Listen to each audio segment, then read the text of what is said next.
Hey, greetings, everybody. Keith here. Hoping everybody's having a good day, enjoying life, living life, loving life.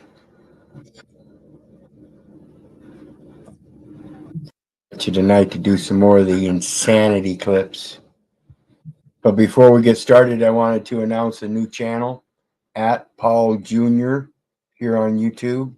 The link is in the chat section for anybody who wants to check that out.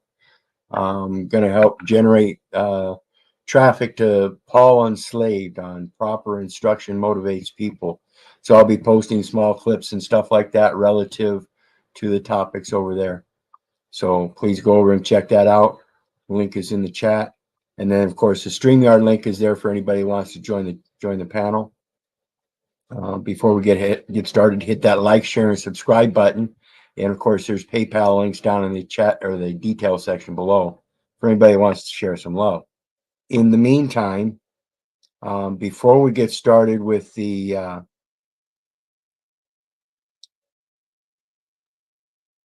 which one is it?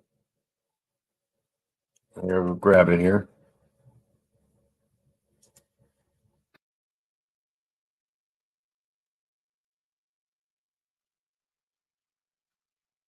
I'll be darned.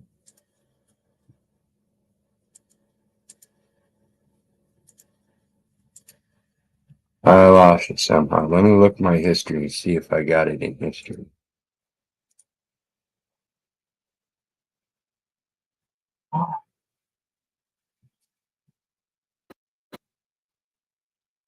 No, I don't.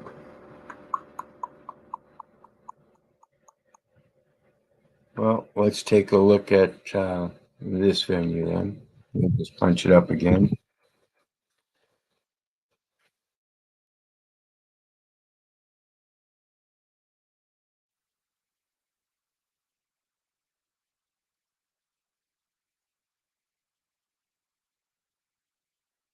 I will have to do research on that again and find it. Somehow I managed to lose it.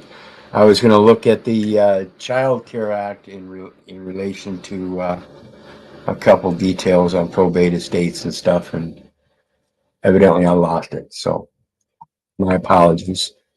I'll have to find that again. In the meantime, we'll just go ahead and get started.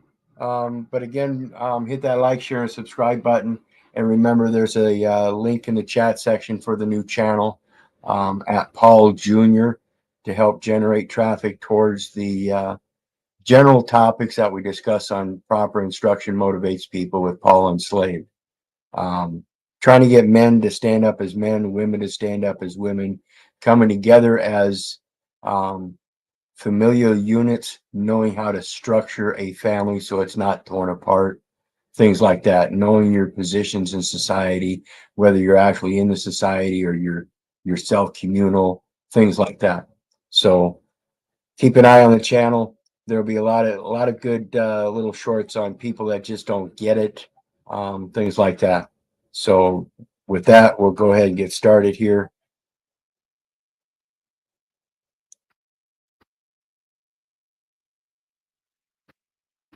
This is one of the basic problems that we have in society today, is not realizing, we're here in one land and we have different ideologies that have to do with events around the world, and we're getting so caught up in them because of the ideology, not because of our own natural principles or anything.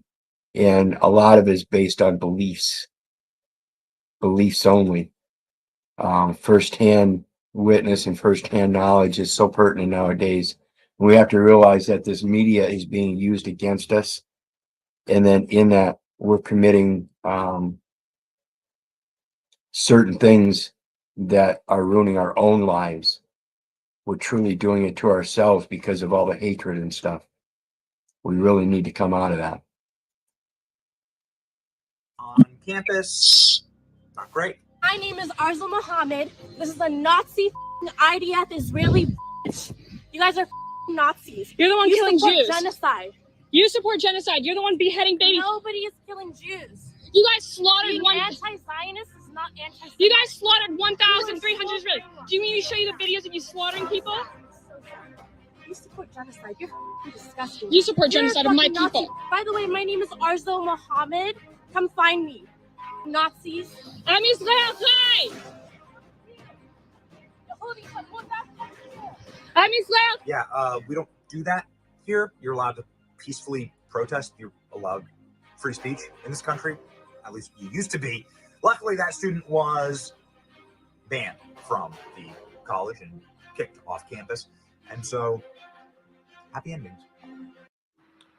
So what we have here is freedom of speech being expressed and being oppressed on one side or the other. They're both expressing their freedom of speech. It didn't go beyond that. Not that I saw of anyway. Again, though, they were both making false claims based on claims that are made through media that they really don't know. It's so hard to find any real truth in this stuff today. It's pathetic. So why people keep believing this stuff when we know 90% of it's propaganda. The other 80% is indoctrination. Think about that. They go hand in hand. And there's very little that you can do about it once you're indoctrinated into that propaganda. This is that English language. Keep babbling. The next one we have is in relations to, again, our capacities in nature and not to some damn fiction. You have to realize what is real and what is fiction and know that you're not going to keep pushing the fiction. People are going to start standing up and let you know that you're an idiot for what you are. Age of 4. I'm 22 now, so I dedicated 18 years of my life to swimming. And so my senior year, I had made it my goal to win a national championship. Middle of our season, all of a sudden, this person, Leah Thomas, comes out of nowhere, posting the fastest times in the nation by multiple seconds. Never once did it occur to me that this could be a male until, of course, an article was posted saying that Leah Thomas was formerly Will Thomas and swam 3 years on the men's team at University of Pennsylvania. Day of competition, both qualified for finals, top 8. Almost impossibly enough, we tied. So I go behind the podium and the official looks at me and Leah. He says, "We don't really account for ties." So Leah takes the trophy. And I said, "Okay, well, why are you giving this trophy to Leah?" And he kind of stumbled, but he said, "Well, Leah has to take the trophy home because Leah has to have it for pictures." And so that's truthfully when I was done waiting for someone else to stick up for us, because I thought someone who was supposed to be protecting us would protect us. Damn it, I did it again, didn't I? Well, we'll just watch it again then. Since you didn't get to watch it the first time. My apologies. I'm terrible at Started this. swimming at the age of 4. I'm 22 now, so I dedicated 18 years of my life to swimming. And so my senior year, I had made it my goal to win a national championship. Middle of our season, all of a sudden, this person, Leah Thomas, comes out of nowhere, posting the fastest times in the nation by multiple seconds. Never once did it occur to me that this could be a male until, of course, an article was posted saying that Leah Thomas was formerly Will Thomas and swam 3 years on the men's team at University of Pennsylvania. Day of competition, both qualified for finals, top 8. Almost impossibly enough, we tied. So I go behind the podium and the official looks at me and Leah. He says, "We don't really account for ties." So Leah takes the trophy. And I said, "Okay, well, why are you giving this trophy to Leah?" And he kind of stumbled, but he said, "Well, Leah has to take the trophy home because Leah has to have it for pictures." And so that's truthfully when I was done waiting for someone else to stick up for us, because I thought someone who was supposed to be protecting us would protect us. And so it goes to tell you that the only way you're going to be able to protect yourself is to stop the bullshit before it starts. We all knew this a long time ago. We just allowed people to contend that, okay, yeah, Johnny, you're my brother, I love you, but I'm not going to call you sister. We got to quit putting up with that shit. I don't care who they are. It's not right.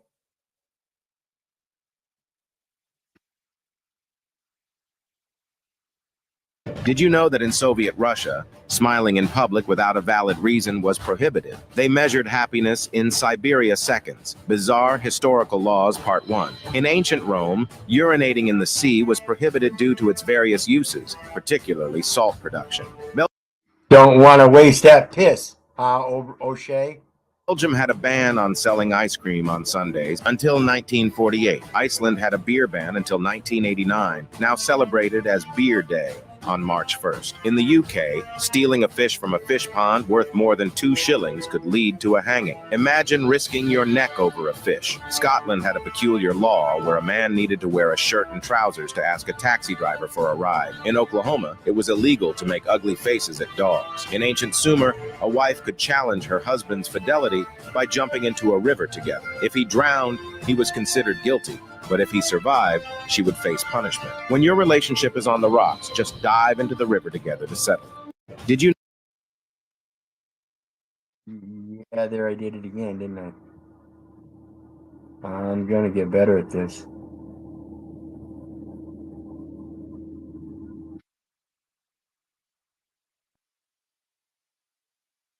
You know that in Soviet Russia, smiling in public without a valid reason was prohibited. They measured happiness in Siberia seconds. Bizarre Historical Laws Part 1. In ancient Rome, urinating in the sea was prohibited due to its various uses, particularly salt production. Belgium had a ban on selling ice cream on Sundays until 1948. Iceland had a beer ban until 1989, now celebrated as Beer Day on March 1st. In the UK, stealing a fish from a fish pond worth more than 2 shillings could lead to a hanging. Imagine risking your neck over a fish. Scotland had a peculiar law where a man needed to wear a shirt and trousers to ask a taxi driver for a ride. In Oklahoma, it was illegal to make ugly faces at dogs. In ancient Sumer, a wife could challenge her husband's fidelity by jumping into a river together. If he drowned, he was considered guilty.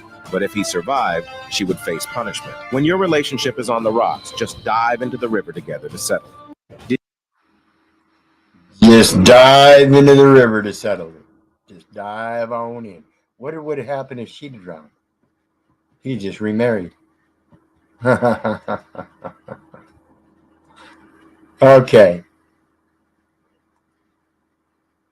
Who was sued by the teachers union simply because I wanted to know what my kindergartner would be learning in school. I asked to see the curriculum and my school told me I had to submit a public records request. The curriculum wasn't posted online and it wasn't available in a school district. Then I asked them if they were teaching gender theory, and they told me that they don't call children boys and girls, and they embed the values of gender identity into every classroom, including kindergarten, and they didn't want to answer any of my questions further. And when I did submit the public records request that they told me to submit, my school board then held a public school board meeting to discuss suing me for submitting the request that they told me to submit. Thank you. Did you hear that audit one? Or audit them? They sued her for filing a Freedom of Information Act request upon them telling her to do so. This is funny shit. This is how insane these people that pose they have authority really are. You for having courage. The story you've told indicates that they are bullies. They're supposed to be stopping bullying in the schools, but they themselves are role models for bullies. I am a mother. And that's exactly what it is. It's like I did with my Hitler's Willing Executioner series. That's all they are, is they're Hitler's Willing Executioners. They're just doing their job, and they're going to bully you into doing what they tell you that you're supposed to do because they're doing their job, and according to their job, they're supposed to bully you into doing it. There's no other way. That's how disconnected they are from reality. The cognitive dissonance says that you have to do everything that they say you do, just because they interpret their job position or listen to their boss interpret their job position, and not a one of them actually knows the law. Not a one of them actually knows that that contract that they signed for that public service position is actually a trust code, and they're supposed to be operating in trust and not telling people what the hell to do.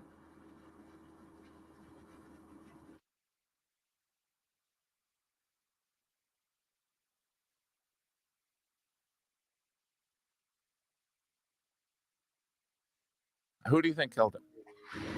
As you step right into a library. Who fucking knows? Who fucking knows? I mean, the cameras were off. Who knows? They probably sent it in an assassin who fucking strangled him and then made it look like it was some kind of a suicide attempt. Yeah. Wow. I mean, it's pretty obvious that that's what they did. Yeah. I mean, Michael Baden, the autopsy doctor from the HBO series, Yeah. he investigated the autopsy. And he said the contusions, the ligature marks on his neck were indicative of someone being strangled. He also said the break of the bones, or the type of break that happens when someone's being strangled, not when someone's being hung. When you're hung, it's your body weight that is hanging you, right? So it's usually on the upper side of your neck because you're like, your weight is hanging you down. But this was down on the bottom of his neck where he's getting fucking strangled by somebody. And the bones in his neck were broken, which is what happens when you get strangled, and doesn't happen when you get hung. So yeah, there's different things that go on in this society, in this world, that certain people have to be taken out. But the lower level ones, they're just taking each other out. Literally going around taking each other out. That's what they want. They want the separation. They want the discord. They want the rebellion. They want you to go take out the small mom and pop stores while you're out there protesting for your rights and destroying their entire livelihoods. That helps justify their need for the safety and health concerns for certain people. Got to quit it. That enforces that entire system. Let's see, the next one I got.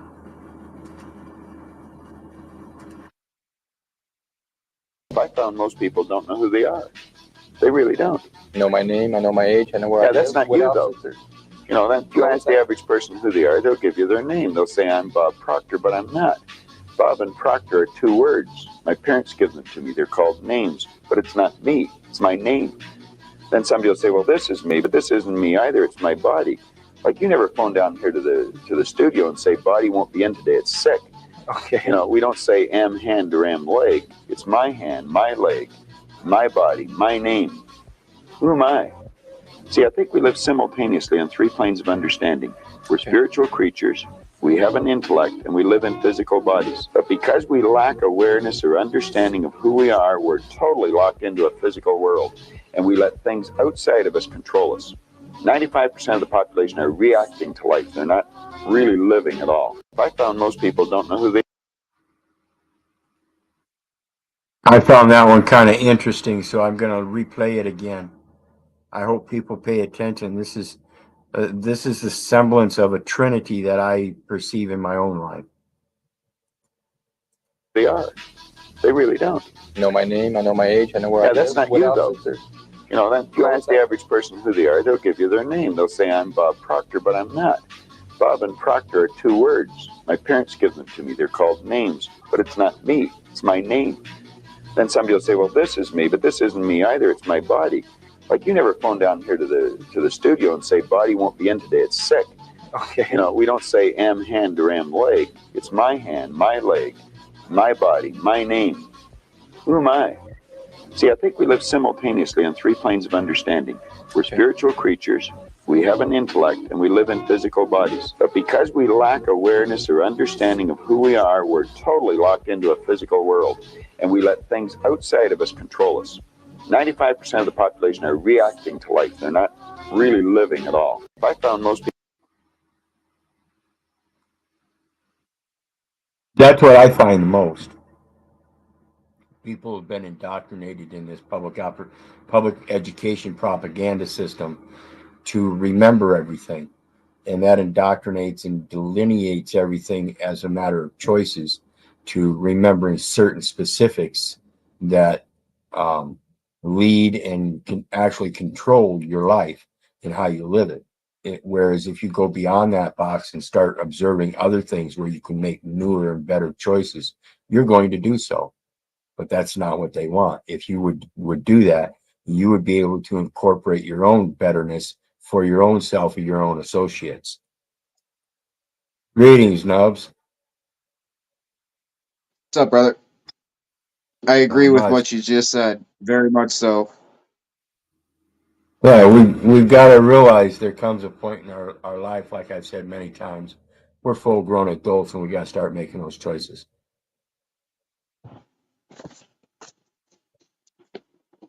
Quit giving in to I all would that say convenience.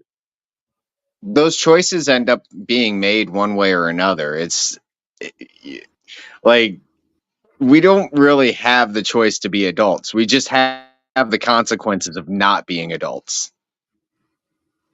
Yeah, exactly. Does that you get where I'm coming from? Well, yeah, and that's that's one of the things that the ego part plays, because when we don't have to accept that we're an adult, but for the consequence part, but yet we accept that we're an adult, we pat ourselves on the back for doing the adult things that we do that give us the rewards. You know, the job that pays us so well for knowing so little, and all we got to do is tell other people what to do. You know, whatever it is in our life that drives us in that materialistic world that distracts us from that reality. You know, like that last video said, the reality of it is you're much more than this physical body. You're much more than your hand. You're much more than your persons, papers, houses, and effects. So what are you? After that 13 grams of mushrooms, I found out who I was, buddy. Interesting day last yesterday. Oh, yeah? Oh, yeah. All right, our next one here.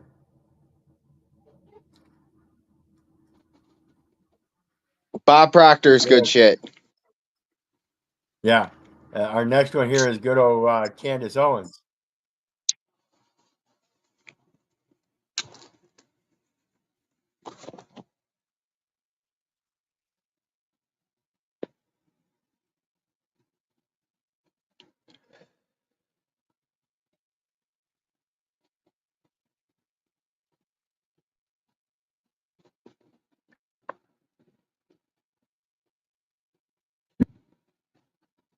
Did it freeze or did I?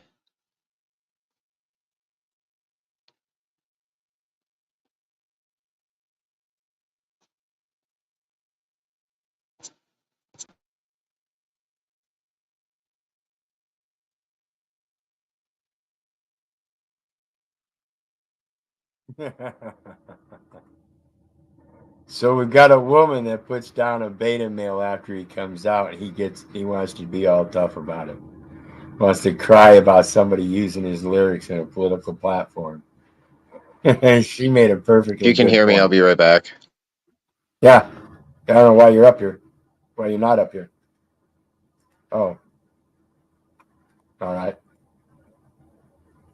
Well, anyway. So we'll get on to the next one. This is Trump's bold exit, they say. Trump walking out of 60 Minutes interview. Are you ready for some tough questions? You're going to be fair.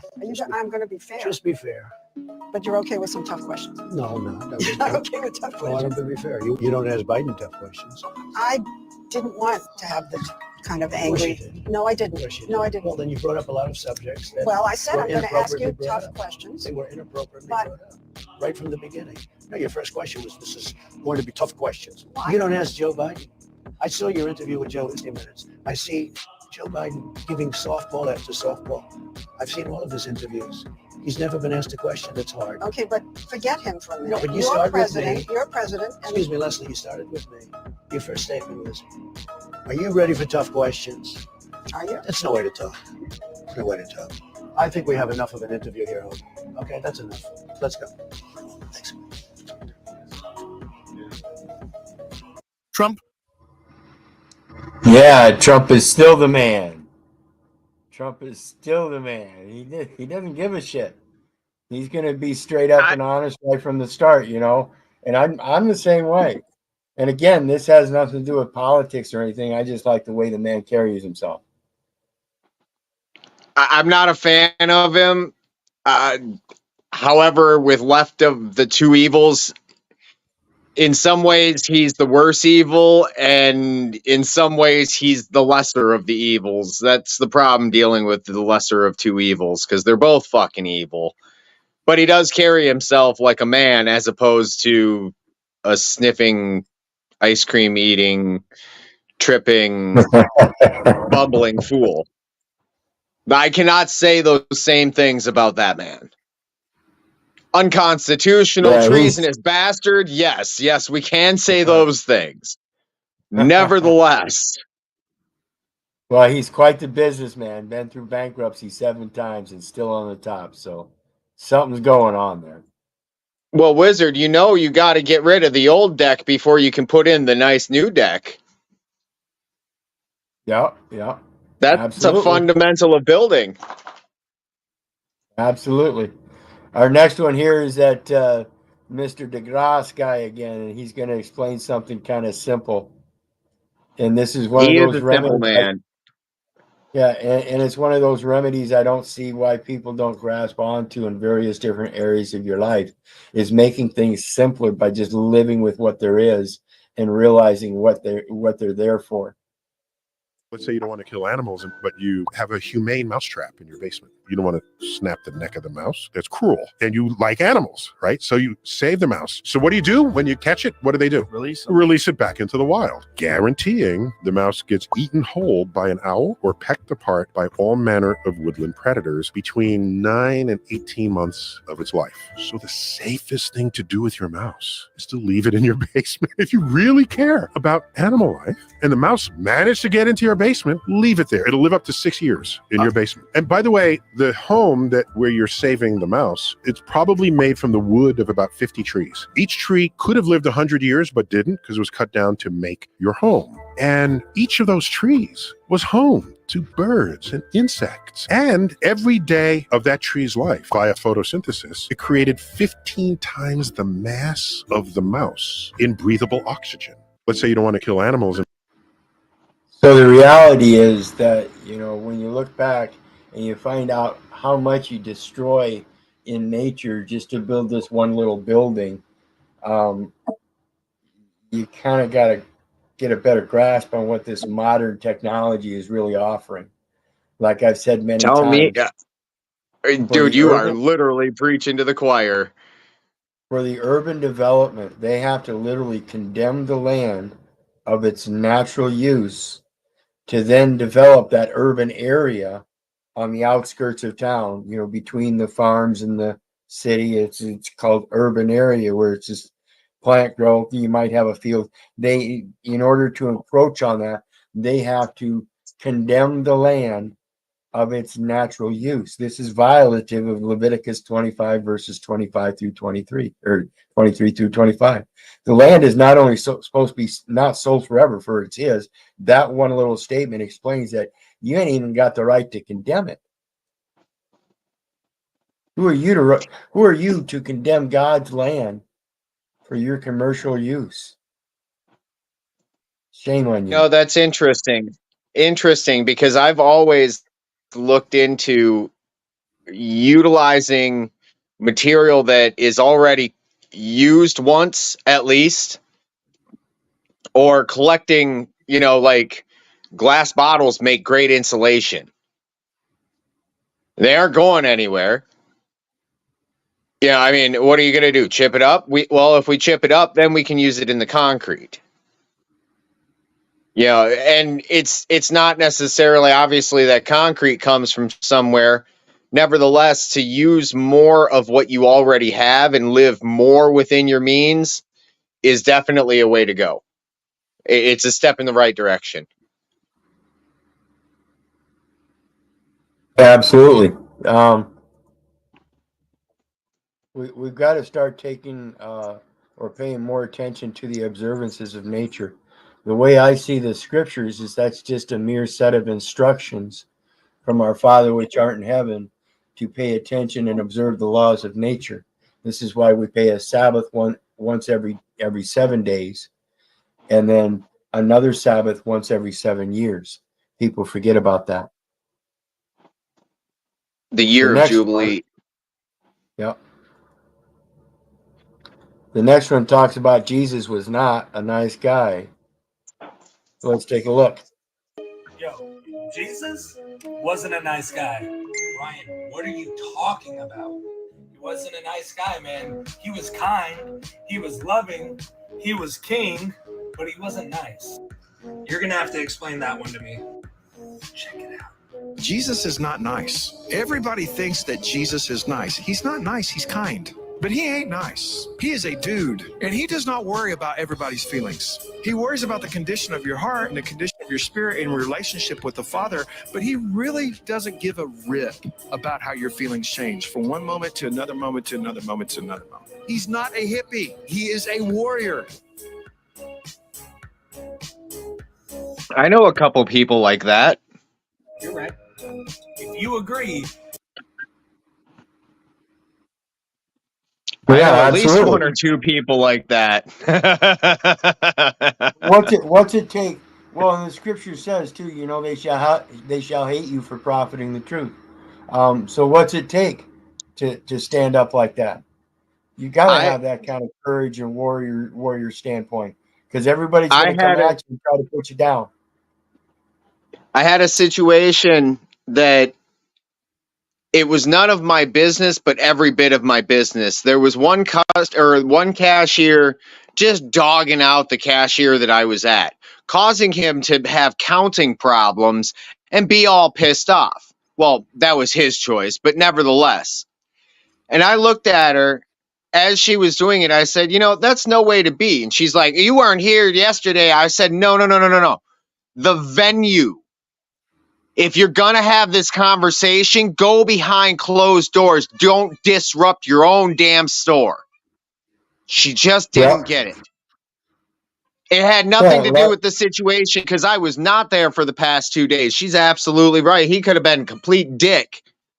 And that's none of my business. But to argue in front of me as the two cashiers that have got a line out the door, nah, that ain't right. Call me an asshole. I'm okay with that. At least I'm speaking truth.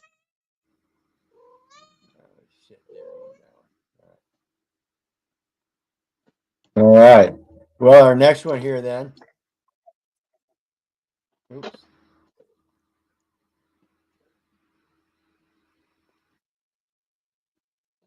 You know what the biggest industry in the world was in 1903? Beavers. Very close. Whaling was the biggest industry in the world in 1903. And whaling disappeared overnight. Like in a year and a half, it was gone. Those towns were just empty because the whale oil was... This is what technology does. Because suddenly we discovered petrochemicals, electricity, Edison, all of that stuff for Tesla. It's really interesting how that industry just fell away. It's like the story of, you know, why the brownstones have got steps up to the front door? Why? Horseshit. Really? There was horseshit everywhere. They've always got those metal scrapers by the side. The smell was horrific. If a horse died in the street, you had to wait for it to atrophy to cut it up and take it away. Horses everywhere. So they made a law to say, right, horses, we're going to put tax on. Didn't change anything. Made another law the next year. We're doubling the tax. We're going to say, if you have a horse, then you have to do this, you have to do that, whatever it was. It kept on. And what stopped it? Henry Ford.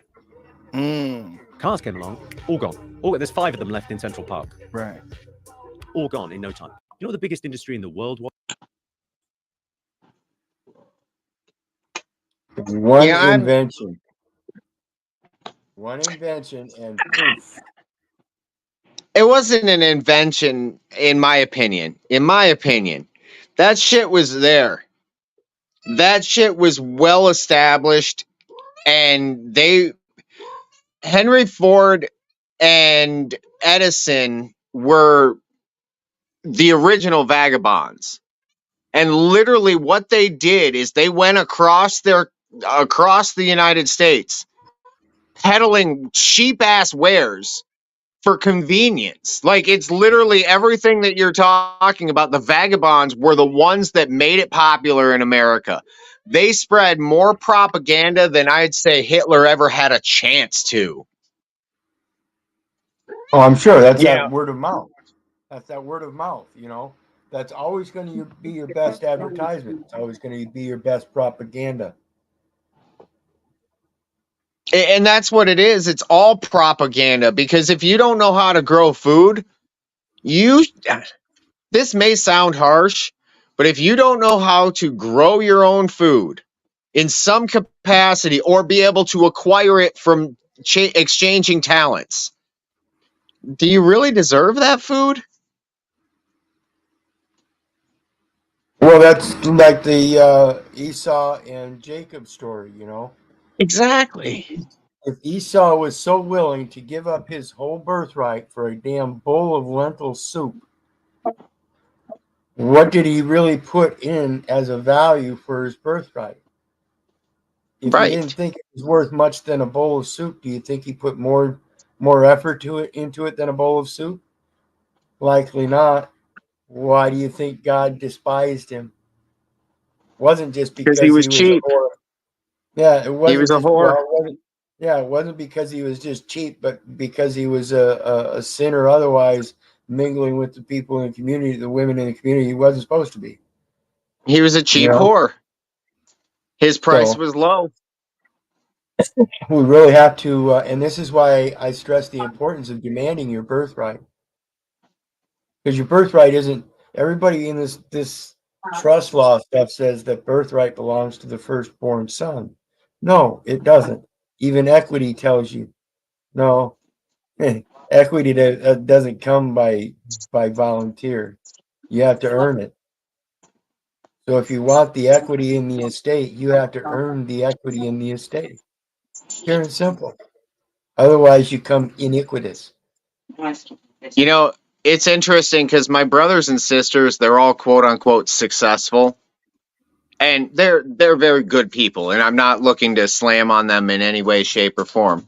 However, the version and the merit of success, what they have as far as financial gains, etc. When talking with my dad, you can hear that he's proud of me because I have other equities that money can't buy. Right, and that's what we're talking about, is things that aren't so much materialistic that create value, but the intangible things that create value. And that value has to be of a virtuous value, something of positive prosperity, abundance, things like that are going to be a reward rather than a detriment. And just so I'm clear, like, I'm not looking to slam on my brothers and sisters. They're very virtuous people. They do the right thing consistently type deal. It's just their value system and my value system are very drastically different. You know, my brother's the type that would go pay for somebody to do something as opposed to go do it himself because his time is spent in the office type deal, if that makes sense. Yeah. Well, yeah, and I've been there You know, too. You know, I used to do my own lawn care and all this kind of stuff when I was younger, and then I went to prison. And then when I came out of prison, I started my own office. So when I had my own office, I didn't have the time to do all that stuff, taking care of my own lawn and doing my own upkeep on the house and stuff. You know, if I had to have the roof replaced, I had to call somebody to do the roof. If I needed the lawn done, I had to have somebody come over and do the lawn on a regular basis, things like that. So yeah, the lifestyles that we live create different characters and get different attitudes and different schedules and all kinds of stuff. And when we go through phases in life like that, we realize, or we should, in my case, I did, that we're very adaptable. We can adapt. And that's what people don't understand, and they get caught in that lifestyle and they don't want to change. When you embrace change, you're able to fly. Yeah. What is the ever constant in life but change? Right. But at the same time, we also deal with the repetitive nature of things. And this we see through the repetition in history, but people don't seem to want to overcome that on a mass scale. So they attempt to overcome things on an individual scale, you know, like things with the court system, child support and child custody and things like that. Those are the wins that most common day people are familiar with and strive for. I think that's because they don't know themselves. Because when you know yourself, that means you've got synapses in your brain that are firing off. I mean, obviously, I'm coming off of doing like 13 grams of mushrooms, so my brain's going all kinds of different ways, thinking about things in all sorts of different ways. And I think personally, I would say that having those connections allows you to be more proficient in more places because your brain literally is doing more. Yeah, You but know, at the and same time, this is a system that I wish people would realize it really is simple, guys. One of the main factors is that everybody's so embraced in this independent thing that they're independent and they're different from everybody else and they've got their own talents and this and that it becomes its own separation, separating us from other, coming together with other people to say, okay, we've had enough. There are certain truths that we're just not going to put up with anymore, you know. And to have our politicians in these bodies of politics and legislating laws over things that are just fucking insane. Why would you sit there and listen to that unless you too were placating it? How many times are they going to legislate out plastic straws in paper wraps to turn around and use paper straws in plastic wraps while denying the forefront of the entire issue to begin with is plastics? Right. What about all the other plastics? Why are you concentrating just on this? Why are you concentrating just on transgenders? Why not the gays and the bisexuals and the feminists and the civil rights movement and all that? And nobody's created equally. We're all different. We understand that. But there are certain principles in life that you just don't avoid and you can't deny. Well, Men didn't you don't hear have earlier? babies. Men don't have babies. Okay. No, didn't you hear earlier? If you ignore it, it goes away. Oh yeah. Oh yeah. Here you go. When we talk about things going away, let's watch this next one. Is slavery a universal human proclivity or not? And the answer to me to that, as far as I can tell, and I've done some research into the topic, is yes.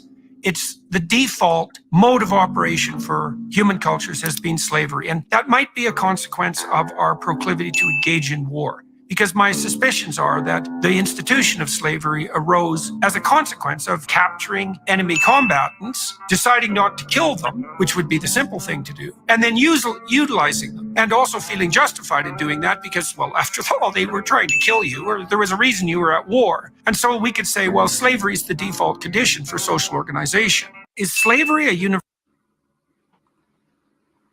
default condition for social organization? And I'll be damned if you don't read that Libra code and find the same goddamn thing. It's a social organization. It's one that's instilled in us, though, because it is social. Like when you break away from the Scaligerian dialect and you look into other dialectics of history and you actually start reading firsthand accounts of what actually fucking happened, not three people's opinions ago. Right. Well, your mind opens up. When you look at a lot of the different things in life, and I know from firsthand experience, like prison. And I don't know if it's different in a prisoner of war prison or whatnot, but I wouldn't imagine it'd be so much different because it seems to me that I just went through school again.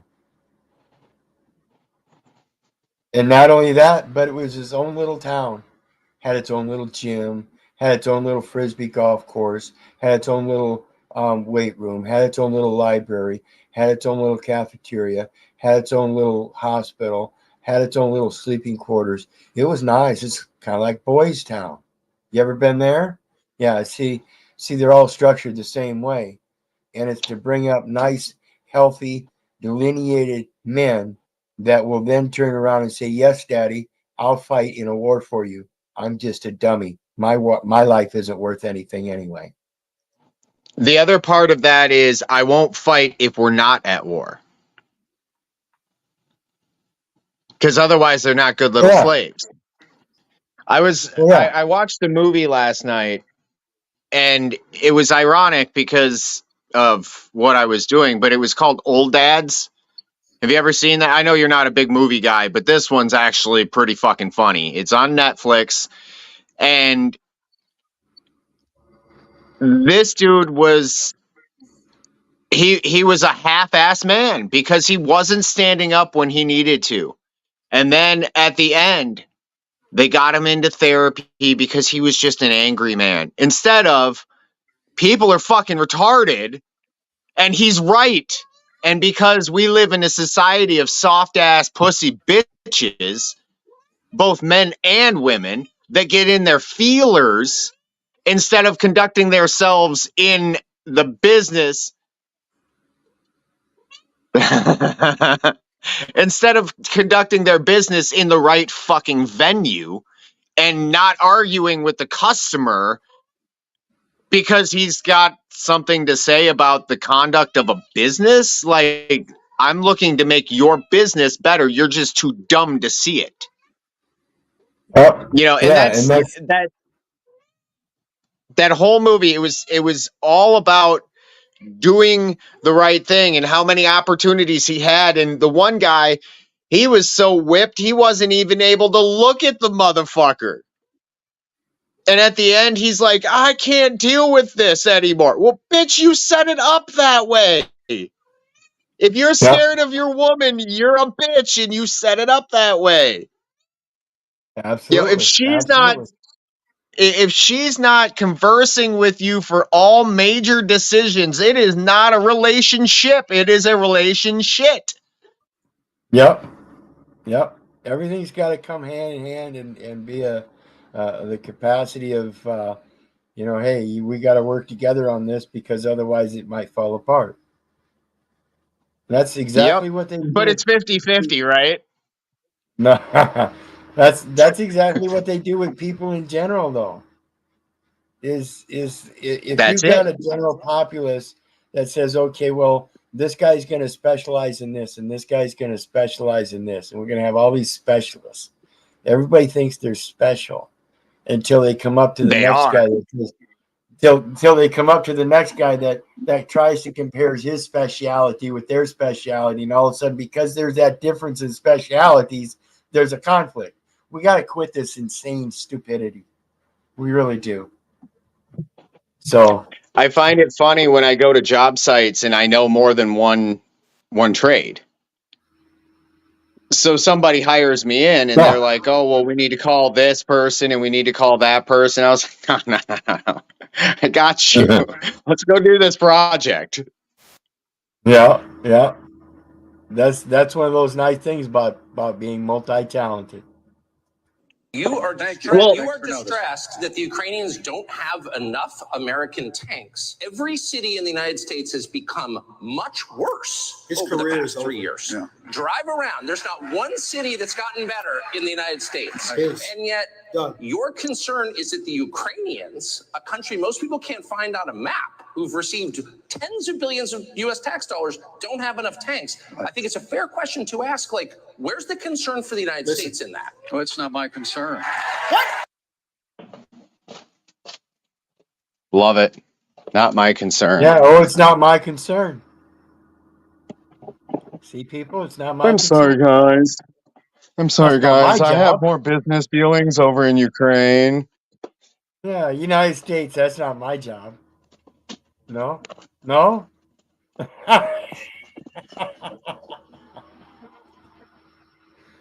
Okay, the next one is out to all you bitch ass sheep. Listen up. Was Woody Harrelson trying to tell us something? Let me know your thoughts on this. Buying junk fast foods that have no actual food in them. We buy gallons of poisonous household cleaners when one degradable soft soap will do. We are poisoning our homes and wasting our hard-earned money for no good reason. Why? Because the advertising industry tells us to. They just want you to buy stuff. For example, if a company pollutes the environment or uses bad business practices, if you don't buy their stuff, they will change. If you don't want food with chemicals or GMOs in it, don't buy it. The minute we start taking responsibility and spending our money wisely, Every politician, every corporation, and leader around the world is going to know that we have woken up. And that is the most important point in this film. Was Woody Harrelson trying to tell us something? So like I've said for many years, we really got to get back to our natural senses, and that gets back to our natural diets and things like that. All this processed foods and poison drinks and stuff are doing nothing but clogging up your system so that it can't work properly. Your cells are no longer healthy, so they can't act like not the yours. sponges that, well, they can't breathe like they're supposed to. See, your cells are supposed to breathe just like your skin breathes. Your skin breathes just like your lungs breathe. They're supposed to expand and contract. And we see this when we soak in water so long that our fingers get wrinkled. That's because the surface has expanded and wrinkled up.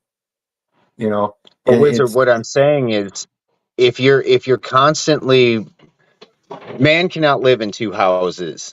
He will either, or he's gonna self-destruct. He can't serve two masters. He's gonna love the one and hate the other, right?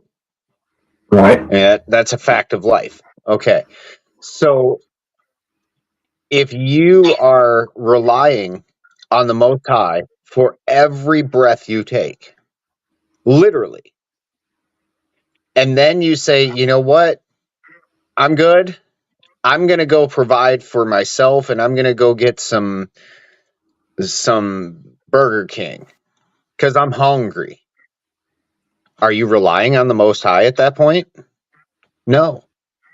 So the blessing is removed, and you are no longer under his covering in that scenario. I mean, that's where the sin comes in. It's the intent of the heart, right? And if you're consuming poison, well, duh. Well, and that's why I talk about that. The commercial society is based on that supply and demand cycle. And the scripture tells us we're not supposed to want, for everything is provided, just like he provides for the littlest creature that not sow in the field nor plant nor nothing. It's already provided. Why do you think he would not provide for us? So here we are, we're living in a system that's a supply and demand. And we're the ones demanding. We're not supposed to be. That's the original sin. Going above and beyond what he's provided.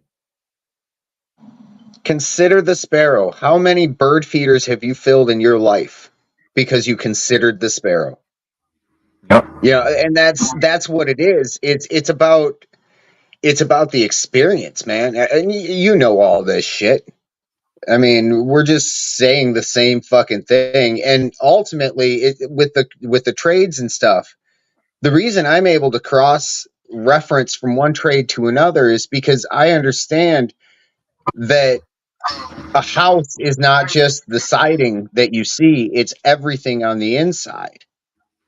Yeah, well, And you so if can you take don't take into care of the consideration inside, the duct work for the furnaces and the vents and all the plumbing and the electrical, and yeah, you got to frame it all in there. You got to tuck it in nice little corners. Maybe you run everything down through the same channels. That way, everybody has the same access panels, things like that. You know, right? Yeah, I know. I'm familiar with what you're And it's talking the about. same thing with the body. It's like the engineers. It's the same thing with the body. It's the same thing with the garden. It's the same thing with interpersonal relationships. You got to know how to fucking operate. Well, it's like the engineers versus the mechanics. The engineers think they come up with smooth ideas sometimes, but once it gets down to the mechanic really kicks himself in the shin for it. Yep. You know, because they have to cut a wrench to fit it in a place where the other dude didn't realize that there wasn't 3/16 of an inch more. Yep. And that's all that it is. It's 3/16, and then you can get your wrench in. So you go fuck up a wrench. And knowing how to cross navigate is probably, other than being able to love correctly, probably your second most important task in life. Yeah. And here's another example of the politicians that I'm talking about when it comes to the reality of their thought processes and everything, and why we're in a troubled spot for having these kind of people in these authority positions. It's really sick. do you use semi-automatic weapons for? To defend yourself against home invaders, but also, let's be clear, against tyranny. You said that you could use a semi-automatic weapon to fight tyranny. Sure. You mean you'd use it against American troops? The very existence of the Second Amendment is designed purposefully to empower the people to be able to resist the force of tyranny used against them to step over their natural rights given to them by God. That is why the Second Amendment exists. What do you use semi-automatic weapons for? So again, we're talking about the true issue here is that those people that are fighting for the semi-automatic weapons and stuff are the people that are supposed to be considered the militia. Now, the militia is the one that's supposed to be commanding the general, leading or directing the commander-in-chief, the president. Ask him. He gets his power and authority from the people. And the people consist of the body of the militia, those that would stand up and put forth their arms and battle on their native soil against all intruders, foreign and domestic. It's very clear. What do you think, Nubbs? I know you got a perspective on that. I got pulled over a little while ago. They pulled me in on some dumb shit. And on my way, I was having a conversation with the police officer. He never read me my rights, so anything I said, I could get kicked out. And I wasn't saying anything weird or hokey or anything. I was just asking him a couple of questions. You know, I said, do you really feel good about what you do? Like, honestly, full-heartedly, do you feel good about what you do? You know what you're bringing me in for, and it's nothing. In the grand scheme of things, you're wasting taxpayer dollars. Oh, what? You broke the law, and I was like, no, there's no law that I broke, sir. It's merely a policy. It's merely a criteria for one thing that I was not doing. In essence, you kidnapped me and you held me for ransom. And he didn't get it. And I didn't expect him to get it, but it saddened me because of all the people that should be getting something like that. It should be the one that gave an oath. And I said, buddy, I gave that same damn oath a long fucking time ago. I was really, really young and really, really dumb. But my word is bond. And right now, you're a terrorist, sir. Yeah, well, and that's what I try to express to the local department here, that is the sheriff and stuff, in a notice. But I let them know, you know, according to the scripture, that's kidnapping. And I know that's a serious charge, but it's not something I'm going to concern myself with. We're here to just correct the record. So it's a touchy topic, and one of these days it might flip. Like I said, people get out into the streets doing the protest and stuff. They might find themselves on the wrong end of the stick in those situations. Our next one is good old, what's her name again here? We're a trending topic, so it's relevant to speak on. Because it's interesting. Wait, It's fascinating. I am fascinated by hoes. I'll say it. I'm absolutely fascinated by the way the hoe mind works, the way the hoe hive works. I'm fascinated. Next I cover it on documentary. my show. You And are it is correct. It trending. is I'm trending. saying, and that's why when it's such a Emma hot gets topic up to and does a speak about. video and says something like, you know, it's chic to be divorced before you're 30. It is absolutely fascinating to see how someone's mind can be so warped. You know, in the same way that I think it's fascinating when anybody does anything crazy or says anything crazy, and I cover it on my podcast. You know, I am not knocking it at all. I just tell people what the facts are. You can choose this lifestyle. And here is where you are 99.9% likely to lead in your life, right? You are probably not destined for marriage. You're probably not destined for a stable relationship.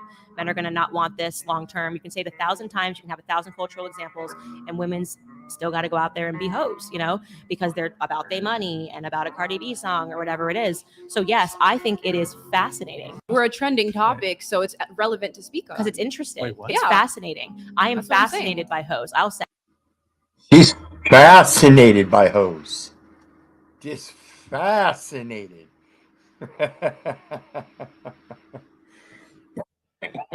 So this is what we're talking about, is in regards to the expectations.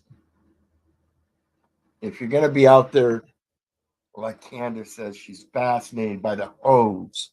If you're going to be out there hoeing around until you're 25, 30 years old, then expect to hook up with some nice gentleman that's got his life put together and has worked for it for the last 15 years. You might find yourself a miffed when they say, no thanks. We're looking for somebody that's nice and clean. Huh, Nubs?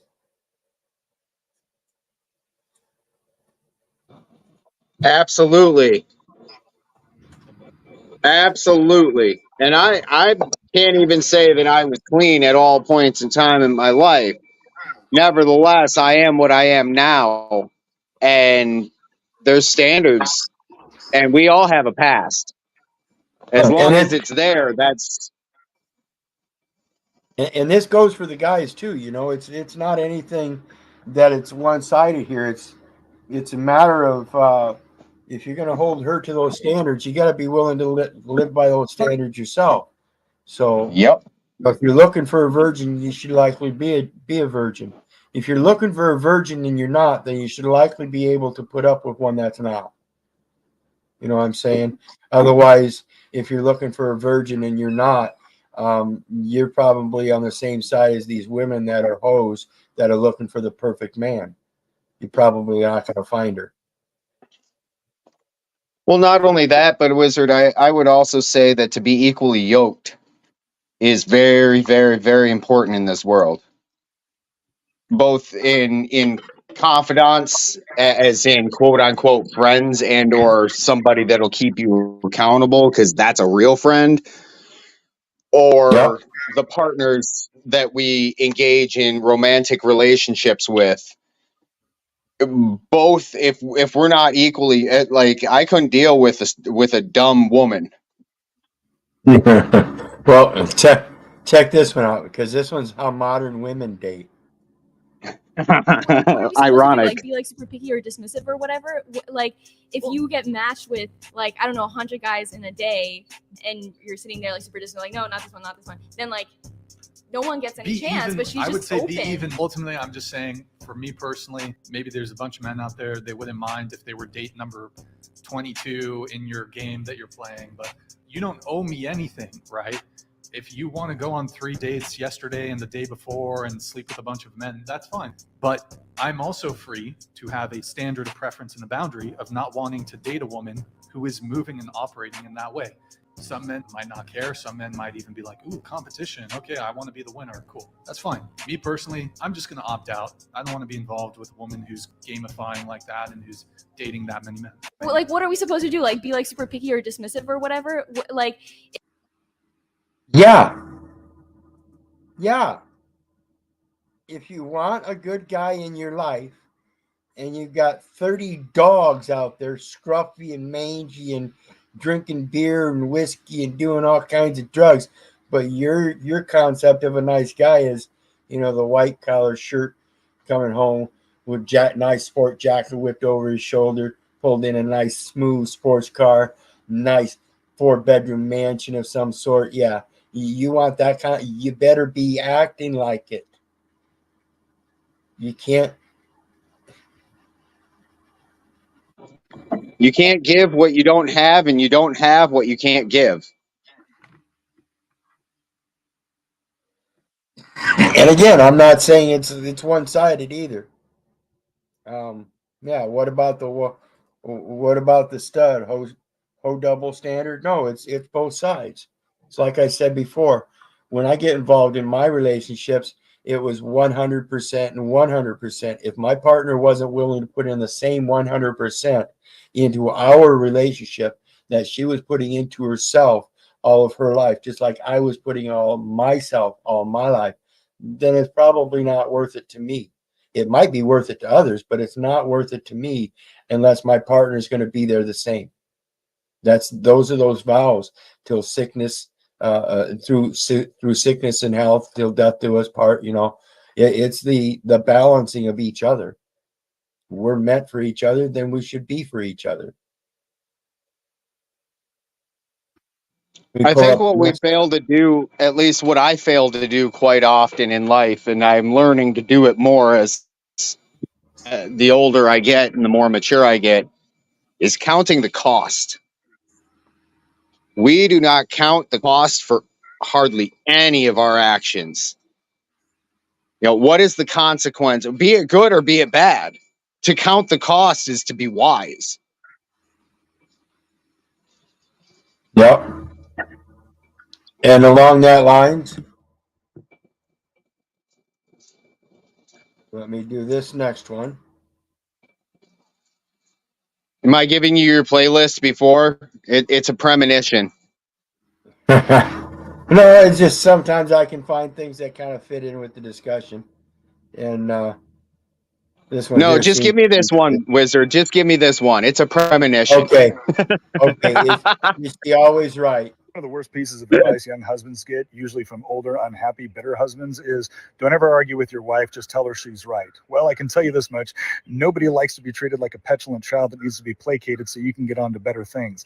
The real question is how do you effectively have arguments with your wife? Well, we came up with 3 rules that have worked pretty well for the last 24 years. Rule 1, always remember you're talking to someone that you love and care about. This will help you moderate your tone and the language you use. Rule number 2, facts matter. It's not that perspective and feelings don't, it's just that they don't trump facts. However, there's good ways to deliver facts and bad ways. See Rule 1. Rule 3 is we're not in competition with one another. The reason why we're going through this process is because we both want to be better at the other end of it so we can be successful as a married couple. Now, does this work? Well, for 24 years, it's worked pretty well for us. However, if it doesn't and you make her mad, just go tighten all the jars in the house. Then she'll have to come and talk to you.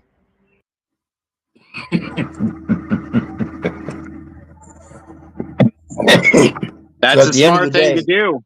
That's a really smart thing to do, because that's creating, it's not creating dominancy, it's showing the interdependency, and dependency is probably the interconnectedness between the two. We all serve our own roles. I'm the pickle jar opener, and you're going to come to me when you want some fucking pickles. Yep.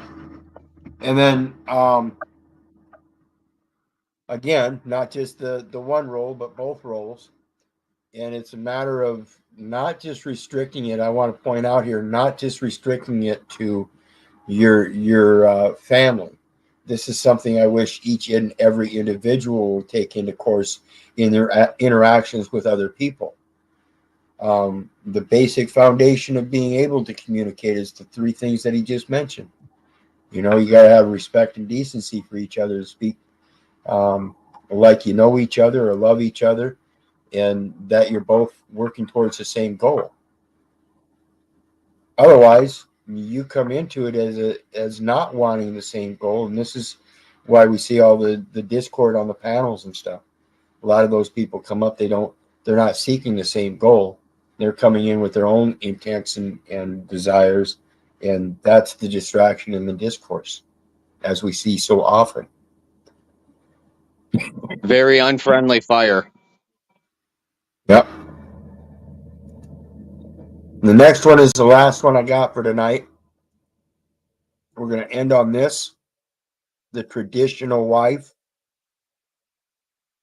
I've been around for a while, and I've watched these Miss America contests and everything, the Miss Universe and everything. And some of these ladies that have come up on these platforms, just dumb as a box of rocks. But here's a real gem. Please pay attention. Are the tides turning? Yes, they are. A trad wife, Christian mother, homesteader of 7 just won the Miss America pageant. When asked what the best thing in her life is, she had this to say. When have you felt the most empowered? I have felt this feeling 7 times now as I bring these sacred souls to the earth after I hold that newborn baby in my arms. The feeling of motherhood and bringing them to the earth is the most empowering feeling I have ever felt. There, I did it again. Damn it. Stop me. Are the tides turning? Yes, they are. A trad wife, Christian mother, homesteader of 7 just won the Miss America pageant. When asked what the best thing in her life is, she had this to say. When have you felt the most empowered? I have felt this feeling 7 times now as I bring these sacred souls to the earth after I hold that newborn baby in my arms. The feeling of motherhood and bringing them to the earth is the most empowering feeling I have ever felt. So I think what she had to say there was kind of important and sweet and short, and yet at the same time very powerful. Like she expressed, just that one short event of bringing each one of her children into this world was what gave her the empowerment. That's that source of life, knowing that you have something to do with it and that you are part of it, and such a great part of it that there's nothing that can stop you in that. This is where the mama bear gets her attitude. This is where the father gets his platitude of protection. Ain't no one gonna bother that little baby. Yet here we are in the 2023, and people are willingly giving up their children for false accusations and stuff. We've been indoctrinated generation after generation to be in fear that if we stand up ourselves, we'll be the fault. We'll be the bygone. We'll be the one that suffers. We should. Instead, we're letting Suffering's not always a bad. Suffering's not always a bad thing. Honestly, there are times there when was we a need point. There was a point in yesterday where everything started turning for the worst. And my mindset was not in a great place. I said, you know what? This is part of it. With every good part comes a bad part, but it's not bad if it's good. And if it's good, if it's not, it's what we determine. And, you know, I kept on remembering to just throw that ego down, because the more you throw the ego away, the more you're able to be in your mind and actually get the answers that you're seeking in the first place, at least with my experience. And that's the most I've ever done in one setting. And it was fucking powerful. Like, wow. Wow. Yeah. But it's probably like, I was seeing the problems within my life and seeing the answers of what needs to be done. And every single thing that I saw was something that needed to be done. Not talked about, not celebrated when it is done, just fucking done. Yeah, well, Man the fuck up. That's that thing about appreciating the ability to do things yourself. As our kids grow up and we put them to certain tests, it's like the video, I think I shared it yesterday, bringing your son up in a manly situation by teaching him how to wrestle yourself. Instead of having him go off to learn Taekwondo or Jiu-Jitsu or something, You have those interactions with him yourself. You bring him up through high school with the weight training and the football and throwing long shots at him and stuff like this. And he has that more personal connection to pass on, that inherent legacy that he's going to have trust and more solid faith in than, what we end up with today is a lot of adoptions and orphans and we become skittish of authority. We've been screaming all our life, "You're not my daddy. You're not my daddy." So we lose that and we end up with a more natural instinct to just grab a fucking shovel. That's chaos. And don't think I don't recognize it. I do, but that's why I try to make sure I maintain my life in order now, because that's the path I saw myself going down. My brother's doing life in prison. I don't want to be there. One of the things that I do when my son was younger and young enough to be able to make this make sense, I would bring him to work. He wasn't obviously working. I mean, hand me the drill or hand me this. And I'd grab the drill from him and I'd start using it like a hammer. And I'd wait for him. "No, Dad. No, that's not how And I said, "No, show me, buddy." "Okay." And that's how my son learned how to use a drill. He taught me. They'll use their cognitive logic. They'll put 1 and 2 together as they observe things in a normal structure, and they'll be able to see it as, well, that's reasonable. That's a big, heavy rock. Smash, smash. Well, that's reasonable. That's a big, heavy hammer. Pound, pound. They connect things a lot better than what you might think. And people just really need to let them express their talents and stuff, and we might learn something from them. We've been shoving them into these schools so young, destroying their spirit, that we're not able to retrieve our own spirit because it's not generating from them either. We're smothering their spirit. Sitting here screaming that our spirit is being smothered while we're smothering our children's spirit. It's that system that never ends. Keep indoctrinating each other by telling them how great this public education is, how great this government is for supporting them. Oh yeah. My son, you've met my son. You'll be proud of this one, in the right type of proudness.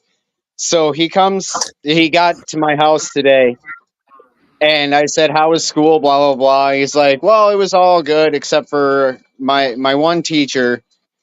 My substitute, I was reading the Bible. So he's reading the Bible in school as if he doesn't give 2 fucks about it. And I'm not promoting, I'm not looking to say, I'm just saying I think it's great that he's looking to wisdom. That's what I'm saying by that. But his choir teacher was one of these Indiana Jones looking ladies, ready to go out there and find the diamonds and everything. And she said to put it away. He was agitated. He was agitated enough to come to me, and I told him, next time it happens, you ask her why. And if she even says a damn thing, you give me a call and I'll fight that battle for you, but you're going to fight it too. You're going to fight it right next to me because you're old enough to make those decisions, and it's not me that's offended, it's you. Okay. Yep. Yep. Absolutely. And Absolutely. That okay, and the not the eagerness to defy authority, but to defy false authority. Right. Well, you don't get to tell me. To defy inconsistencies. Right. Because it is a false authority when there are inconsistencies. Because it's kind of like a fat doctor. Do you really trust a fat doctor? Yeah, I know Benton is a horrible word to say, but Benton taught me one thing really, really smart, really intelligent. He got on me for smoking cigarettes and giving medical advice. Not that I was giving medical advice, but telling people what herbs to take and this and that. I thought to myself, I can't fucking argue with that logic. I can't do it. I can tell you what I do, but I should never tell you what you should do. Because I'm a dumbass that smokes. Well, it says in Proverbs 22:6, train up a child in the way he should go, and when he is old, he will not depart from it. So, you know, you gotta be able to explain how the scriptures are not the way he should go. Train up a child in the way he should go is what's said in the scripture. So he should go in the way of the scripture. Now, unless you can defeat that with your public education system, I think my son has a pretty valid claim. Yep. That's just it. That's just it. You just gotta know that they're in agreement, and they're in agreement because that's where they get their law. If you want me to grow up to be a good American, then you have to let me use the scriptures, which are the very foundation of the supreme law of the land. So with that, we're out, folks. You got anything final to say there, Nubs? Be wise always. All right. We will do our best. Much love. Yep. We'll see you next time, brother. And remember, folks, I love you. Ratas, whether you love back or not. So may God bless you. Have a good night, and we'll see you again next time. Bye now.